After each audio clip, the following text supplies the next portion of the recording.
Hey, Brian, welcome to the show. Thanks for having me. Great to be on with you. No, it's a pleasure having you. I mean, it's an honor. Obviously, you cover the New York Yankees for MLB.com. I'm sure every Yankee fan out there has read your articles since you've been doing it since 2007. And of course, they can follow you on Twitter and Instagram at Bryan Hoch. And again, any Yankee fan worth their salt should be following you because you're on the nose of all the big Yankee stories. And of course, we're here to discuss your latest book that's just out now, July 11th, 62, Aaron Judge, the New York Yankees in the Pursuit of Greatness. What was the moment or moments you realized I'm writing this book? I'll tell you what. All right. So if you remember last season, around July, Judge went into the All-Star break. I believe he had about 31 home runs. And I started saying, man, 62 is within reach. Like, he's off to a great start. The team is playing fantastic. There's a story here to tell, I think, beyond what I'm just doing in my day-to-day coverage. And so I hit up my agent, Stacy Glick, who's worked with me on a couple other books. And I said, hey, what do you think about what Judge and the Yankees are doing this year? Is there a book there? And her response was kind of, let's see. Let's wait and see what happens here. And so another couple months go by, and now the Yankees are in Anaheim, and Judge hit 50. And now you're looking at you're doing the math here, and you're saying, all right, he's got 50. It's August. 62 is happening. And that was right around when the national media started paying attention a little bit. ESPN was traveling with the Yankees just in case Judge hit a home run. It was kind of like, all right, how about now? And they were like, all right, let me make a few calls. And then sure enough, there was definitely interest in a book if he was able to get there. And so I started writing. Honestly, I guess I started writing probably in July. I started collecting. And then certainly by the time he hit 50 in Anaheim, I said, all right, I'm doing a book and I'm going to get ready just in case. And one of the great things about my job as the Yankees beat reporter for MLB.com is I'm there every day. So beyond what I was doing for my daily coverage for Yankees.com and MLB.com, I was kind of thinking long-term too about I might be doing a long-form book on this too. So definitely trying to do the ask the extra question, do the extra interview, try to get all the information I could. And a lot of it didn't show up, I guess, in my day-to-day coverage just because we were so focused on the here and now. And what I wanted to do was kind of tell a greater narrative on not just Judge chasing 62, but what that meant for Yankee history, for baseball history, and, comparing it, contrasting it a lot with what Roger Maris went through 61 years prior, appropriately enough, in 1961. It was a completely different world. I mean, you're talking about newspapers versus Twitter and Instagram. And so just how much the world has changed since 1961, how different, how similar in some ways Judge and Maris were. I had a ball kind of exploring that. I feel like Judge's chase for 62 gave us a lot of jumping off points to talk about the Yankees today, Major League Baseball today, what it was like in 1961, what it was like in 1927 when Ruth was setting the first record. And so there was a ton there. And so it is a book about Judge, but it's also a book about the Yankees and baseball and this great home run record that Ruth, Maris, and Judge, three great players who all played the same position for the same team, different ballparks, different time periods, but they share that in common and kind of the through line between Ruth to Maris to Judge. Yeah, I was going to kind of mention that I like the cool part you do that. You kind of go back to the Yankee past. And again, all ironically right fielders, of course. Yeah. And now Roger Maris Jr. was kind enough to write the foreword for your book. And we kind of know his whole feelings on the 62 and versus the whole Barry Bonds and Mark McGwire. But nevertheless, did you have conversations with Maris or the Maris family as this was going on, as he was getting close to 61, 62? Yeah, late in the chase, when the Maris family started coming around, I think that's when we started connecting on that, because I think when he was still around the 40s and the 50s, it was too far off. But once he got into the high 50s, it was like, all right, he's going to get there. And I think what was cool about that chase was having the Maris family tag along. And, I remember about in Toronto, Roger Maris Jr., he made it a point not to meet Judge. They didn't meet until Judge had already hit 61. And part of that was because so many people were pulling at Judge in every direction. Roger just didn't want to add more to that. And so he waited until he had tied his father. And then he finally embraced him. They shook hands, they hugged. And one of the first things he said to him was, what took so long? Why'd you make me wait? And so, because if you remember, he went to a bunch of home games at Yankee Stadium, and then they had to travel north of the border. They went up to Toronto. He did that there. And then finally, he tried to break the record at home and couldn't do it and had to settle for doing it in the second to last day of the year in Texas. And so I think that speaks to, this was not an easy record to break. It wasn't like Aaron Judge could just snap his fingers and get there. And as easy as he makes the game look at times, there was a lot of stress, a lot of strain that went into this. And there was drama there too. I mean, for a long time, we were seeing fans stand on their feet. I mean, I have so many videos on my cell phone of Judge not hitting 61 because we were all kind of holding our phones up and being ready just in case this was going to be the one. And so I think we were all kind of waiting with anticipation. And I thought he was going to do it, but until he actually did it, nobody could guarantee that or for sure. And so that's one great thing about it is the Yankees do this better than anybody else, I think, in baseball, is kind of connect with their past. And Yankee Stadium is a living museum in a lot of ways. And when you walk around there, even though it's a different building, you see Babe Ruth and you see Lou Gehrig and you see Joe DiMaggio and you see Mickey Mantle and Yogi Berra, and they're all kind of incorporated in the building in some way. And there's photographs, not just of the current Yankees, but the past. And to actually have the bloodline, the lineage of the Maris family hanging around Judge and giving him their stamp of approval, I thought that was really cool, the way that all worked out. Yeah, and also like with the book, you kind of chronicle each of the home runs he hits, and it was very detailed, each of those games. Like I remember the one in Pittsburgh where he hits the home run against former Yankee Manny Banuelos. So were those notes all just from your normal work with MLB.com? And you just collected it all? I mean, or you did like additional research just to go back and look at those games? Absolutely. Yeah, I went back to every single one. And obviously I was fortunate enough to witness most of them in person. And so I lived it firsthand in a lot of ways, but also going back in and kind of digging through because, all right, for example, that home run off Banuelos, I think it was a grand slam. In the moment, I mean, he was in the middle of the chase, but I didn't know how significant it was going to be. And if he had finished with 52 home runs like he did in 2017, we probably don't look back at that Manny Banuelos home run. So, and that's what I talk about. It gave us an opportunity to tell a lot of stories. And so it's a book about Judge, but it's a baseball book. It's a Yankees book. And I get to tell the story, for example, with that home run about Manny Banuelos and his life and his career and getting to the majors with the Yankees and, his long road. And he had a long wait. This guy was one of the hype prospects along with Andrew Brackman and Dellin Betances. And I got to kind of explore that a little bit too, about how his dream was to come in and pitch for the New York Yankees. And he had to wait. I think it was about 10 years to get there. He wound up in the Mexican League and then working his way all the way back. So I got to tell a lot of cool stories like that have come along in the course of my reporting for this book. And that it's about Judge, sure. But remember, there was always a pitcher on the other side too, and they had a story to tell too. And all the people on the field had a story to tell. So I feel like it all came together like a very cool melting pot that I was able to explore. Gotcha. And, what I guess you talk about, at the end of the day, how you kind of got the players to open up. You didn't necessarily say, hey, I'm writing a book about Judge's home run pursuit, but just kind of get what do you think about Aaron Judge demand, the teammate? And through that, they were able to just get them to open up.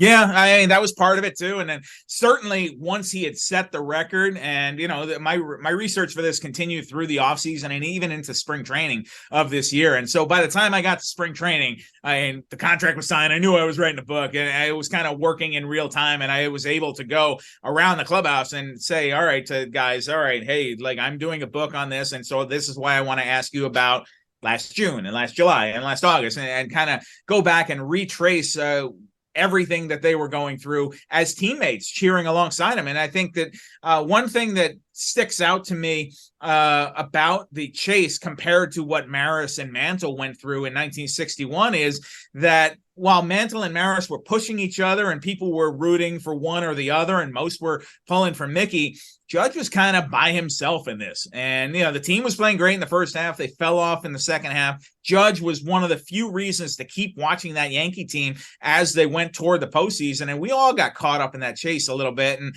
that was the same with the players. Garrett Cole was telling me about how, if you remember, the crowd got too quiet, and he would be standing there on the top step of the dugout raising his arms saying, come on, it's okay, you're allowed to cheer here, because it got silent at times and it was weird. And there were even times there where Judge would hit a double down the line or something and you hear the crowd go, oh, It's like, come on, like, what are we doing here? But I think that speaks to how swept up in it that we all got. And I speak about certainly us in the press box. I mean, it was Judge all day, all the time. You talk to people at the Yes Network, it was Judge all day, all the time. And the fans, I mean, it was clear that they had come to Yankee Stadium, 45,000 of them, to see one thing, and that was to see Judge hit a historic home run. And if they didn't get it, they left a little disappointed that night, even if the Yankees won.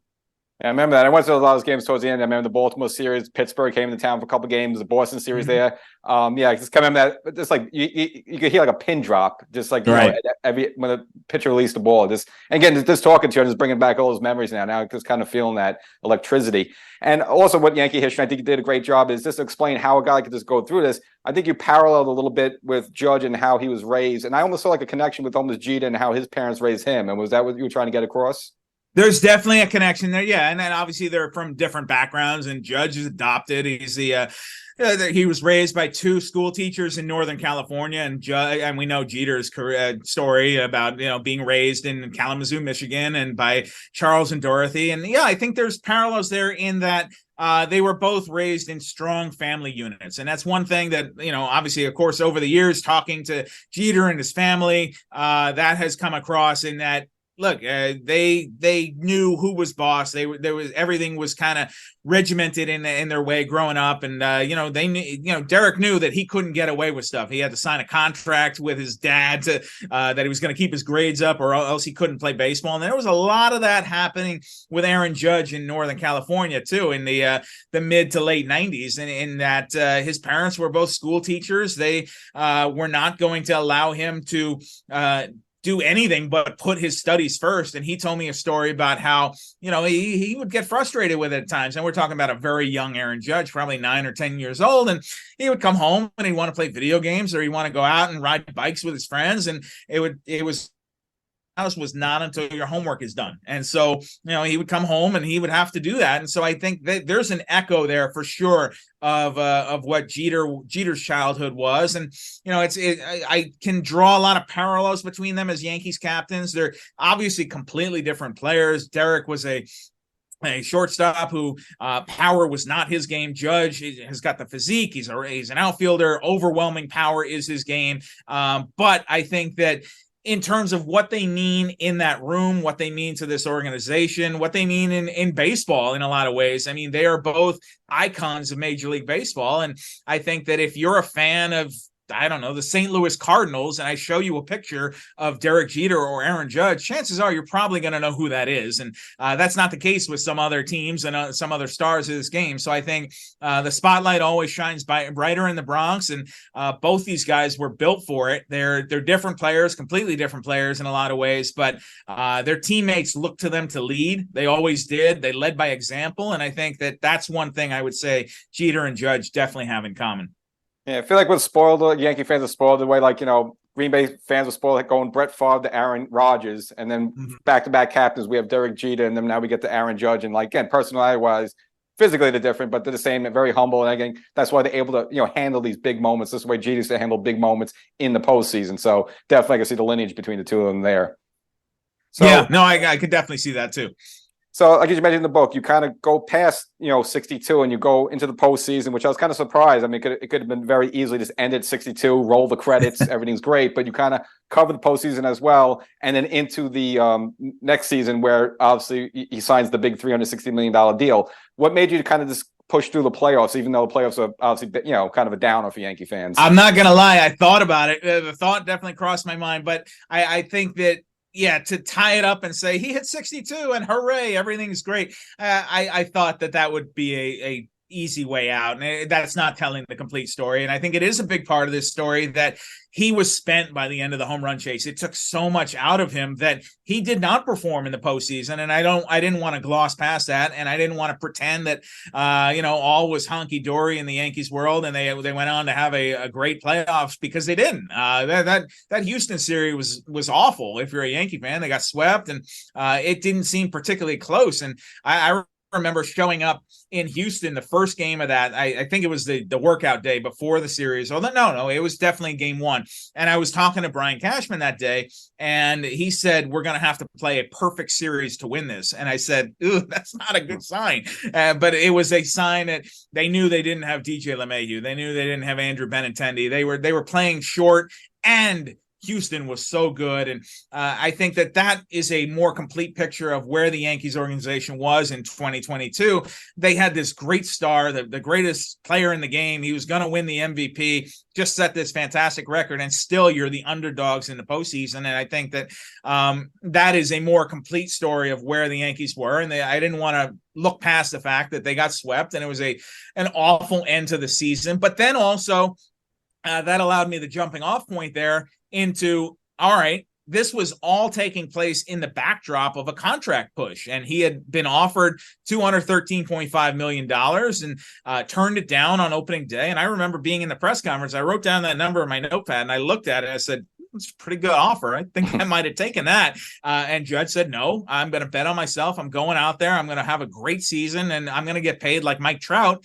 And darn if he didn't. And he really, in so many ways, pitched a perfect game in his free agency, because he went out there and the Yankees had no idea what was going on. And there were so many stories out there. They were legitimately concerned, especially when the climax there is that Judge is flying to the winter meetings in San Diego, and Brian Cashman and Aaron Boone know he's not coming here to see us. So who is he coming to see? Is he going to sign with the Giants? Is he going to sign with the Padres? They didn't know about the Padres yet. That came later. But they knew, like, why is he coming here? Because it's not for us. And so I think that really sent chills down their spine that, we're going to lose this guy. And so that prompted Hal Steinbrenner, of course, to raise his offer, and it got done internationally. Hal was overseas and got it done at a highway rest area, and essentially said, all right, if it's going to take 9 years, we're going to do 9 years for you.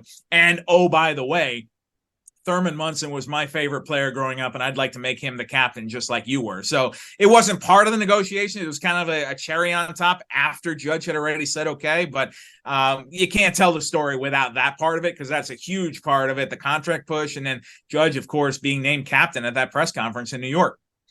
Yeah. Now, I mean, did you feel there was any inkling that Judge might actually leave the Yankees, or you kind of felt deep down that just from covering him, just reading the room, that Hal is going to do whatever he can to get this guy to stay as a Yankee? I was saying all along, and people were asking me that question, of course, in September and October, and I said, I feel like 80-20 he's going to stay. And that was pretty much my stance going into the winter meetings. And then once we found out about this flight, and then I saw, I could read it in people's eyes and their mannerisms around the Yankees, and they were legitimately terrified. They thought he was gone. Somebody came up to me in the lobby, somebody who works for the team, and said, did we lose him? And I said, shouldn't you know that better than me? And I said, I don't know, but it feels like the wind is blowing that way, that he's going to be a San Francisco Giant. And that was the day of the arson Judge tweet that John Heyman put out. And it was kind of like, that was the first time I thought, he might be going to the Giants. And he had never made any secret about, he grew up in San Francisco or near San Francisco, and was a Giants fan. Rich Aurelio was his favorite player. And then there was that article that came out in Time magazine about how he had fantasized about playing right field for the Giants, and he was going to marry his wife Samantha and play for the Giants, and that's what their life was going to look like. And I said,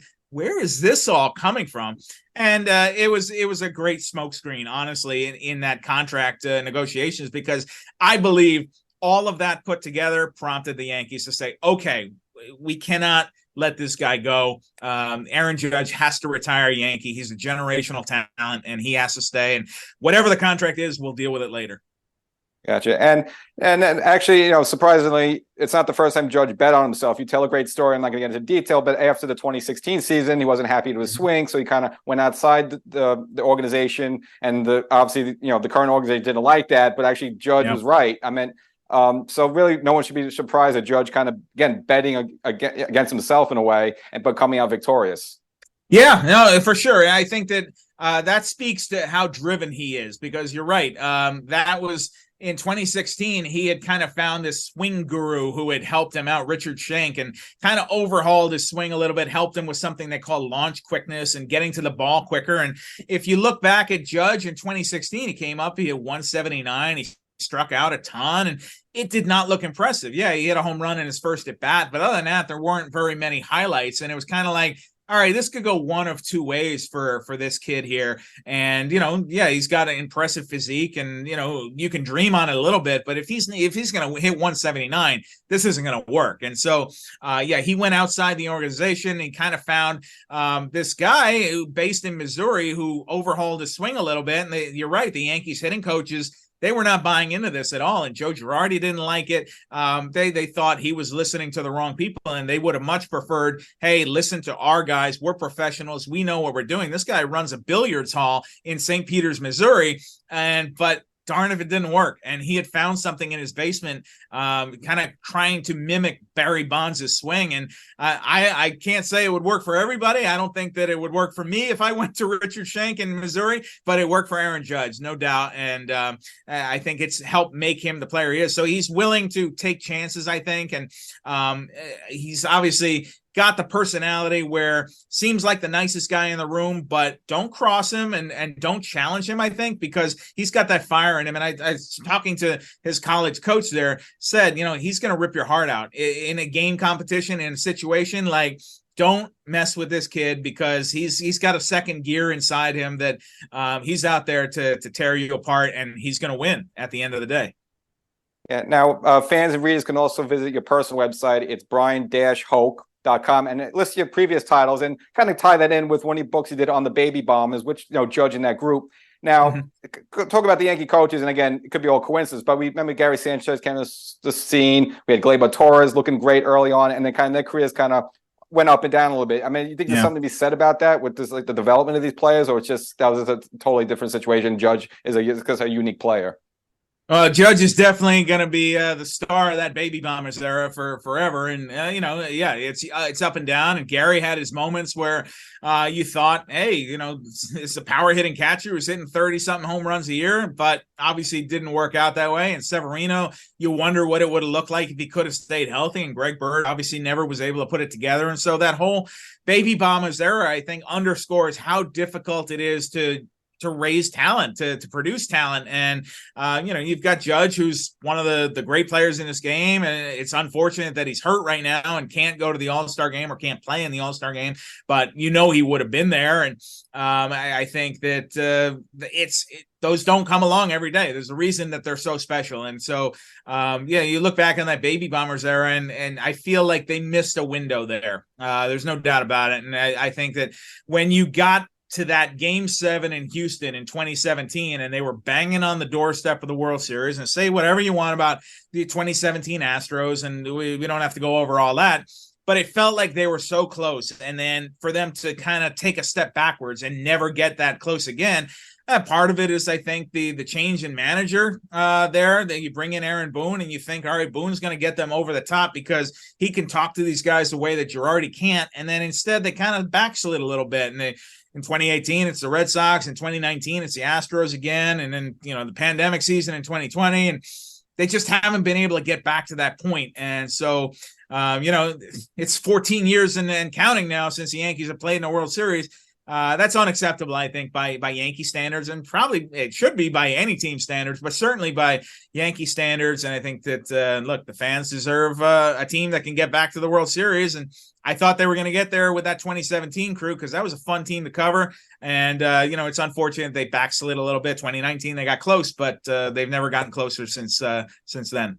I agree. And those 3 home games in the Bronx, when you just totally see the Astro players were completely rattled, but unfortunately, they fell short. Now, another one of your interesting previous titles is the Bronx Zoom, the bizarre 2020 season. Now, you've lived through this whole thing. Now in 2023, is everything kind of fully back in terms of press access to players and behind the scenes, or are there still some things carried over from 2020 that's still in place? No, it's amazing. That year was weird. And you and I are doing this interview on Zoom, so this feels like familiar territory for 2020. But at the ballpark, everything's almost the way back to 2019. And you're seeing full houses of 45,000 people again. Thank goodness, because I never want to go through anything like 2020 was again. That was a hard season, I think, for everybody involved. Aaron Boone referred to it as a heavy season, and I agree with him. It just felt like there was so much going on that year beyond the pandemic, and you had social justice was happening in the background, and this contested presidential election, and it just felt like life was a drag. And there was a baseball season played in the middle of it, and obviously that book is not about a World Series winning Yankee team. It's more about kind of the strain and stress that was on that 2020 season, and me being there on the day that everything paused in March of that season in spring training. You're having a regular, normal spring training, and Garrett Cole is excited to begin his Yankee career, and everything seems like it's going to be a great year, and then just poof, and then we don't even get back to the park until July, and it was scary, and nobody knew what the heck was going on a lot of the time, and you had games being canceled because of COVID exposure, and there was just so much crazy stuff happening that I feel like that book, when I was writing it, I said, in 5 years from now, this is all going to be back to normal, and I'm going to want to remember how freaking crazy this all was. And I feel like, we're halfway there now, and I feel like hopefully in 2 years I pick that book up again and I say, geez, how did we play a baseball season under all of that? And so hopefully I'll pick that up again in about 2 years, and I'll give it a read through again. Yeah, and Ken, baseball fans can visit your website, Bryan-Hoch, to check all his previous titles. So, of course, your latest book now, 62, Aaron Judge, the New York Yankees in the Pursuit of Greatness. So is there any central theme, or what's any goal you hope that readers take away, after they finish this book? I want people to appreciate how hard it was for Judge to do this. And obviously we know 62 is the American League record. It's not the Major League record. I still believe 73 is. I know that Roger Maris Jr. would disagree with me, but I watched Barry Bonds do that with my own eyes. I watched Mark McGwire hit 70. I watched that Sosa McGwire chase. It happened. I just look at it differently than I do what Judge did last year. And so, now that we know that they were steroid enhanced, and I think we kind of put those aside and say, all right, that's in a different category than what I just saw with Aaron Judge. And that's why I focus so much on the lineage between Ruth and Maris and Judge. And one of the real fun parts about this book was doing a lot of the historical research and digging into newspaper clippings from 1961, kind of recreating that season. There were obviously a lot of books written about 61 that I used as reference material, but there's not many of the 61 Yankees still around firsthand. And what I wanted to do was get to as many of them as I could to talk, or many people who were around Maris at any time, to talk to them, not just about Roger, but about Aaron Judge and the connection between the two of them. And two of the active players who are still with us, thankfully, are Tony Kubek and Bobby Richardson. And I got both of them for the book to talk about not just Maris, but Judge. And so that is one of my favorite things, is that I feel like it's a book about Judge, it's about the Yankees, but it's about baseball history too. And, I've always loved that. And so I think it's cool to kind of have those people populating this chase for 62 as it's going on. Okay, Brian, well, I appreciate this time. And fans, again, books available today, July 11th. They go on Amazon or wherever books are sold. Again, 62, it's Aaron Judge, the New York Yankees in the Pursuit of Greatness. Do you have any events coming up or signings where fans can maybe meet you in person? I'll be tweeting out information about that, and you can come on out and get a signed copy of the book. We'll talk some baseball. We'll talk Yankees. It's during the All-Star break, so you can get that information on my website at bryan-hoch.com. Well, thank you for your time, Brian. I'm sure the book's going to be a hit. Dad joke.